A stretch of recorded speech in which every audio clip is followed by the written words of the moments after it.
JDU सांसद संजय कुमार झा के नेतृत्व में सर्वदलीय प्रतिनिधिमंडल ने इंडोनेशिया के जकार्ता में थिंक टैंक और शिक्षाविदों के साथ बातचीत में भाग लिया। इस दौरान कांग्रेस नेता सलमान खुर्शीद ने भी इंडोनेशियाई थिंक टैंक और शिक्षाविदों को संबोधित किया। इस दौरान थिंक टैंक और शिक्षाविदों के साथ बातचीत के बाद इंडोनेशिया का क्या कुछ पक्ष था, सलमान खुर्शीद ने बताया। सुनिए क्या कहा। Well, let me just say this, that the tone and tenor and the general direction of the questions that were asked and the discussion that happened was very rewarding, was very satisfying. And this is consistent with what we heard from the government officials that we met yesterday. We met the Deputy Foreign Minister yesterday, members of Parliament. Broadly speaking, the tone and tenor was the same. But of course, these are think tanks, so they ask a lot of questions. They asked about our attitude on various other things that are happening in the world and how that could possibly be linked with our main concern, which is relating to the terrorist attack in Kashmir. But I thought that it was very positive. I thought it was very supportive, and particularly on the issue of terrorism. From yesterday to today, there's been outright support, very strong, determined support. But they are very interested in knowing the way forward. What do you do from here?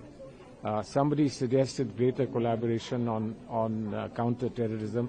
They have a center here on counter-terrorism.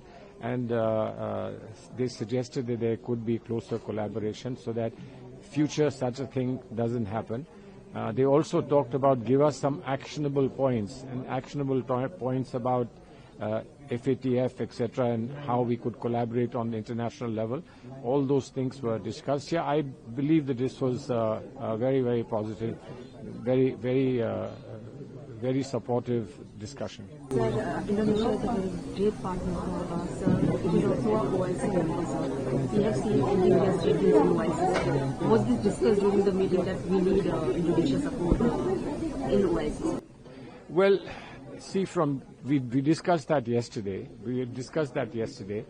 And today that was not specifically discussed, but they were concentrating more on exactly the backdrop of how this has happened, what was the responses within India, and so on and so forth.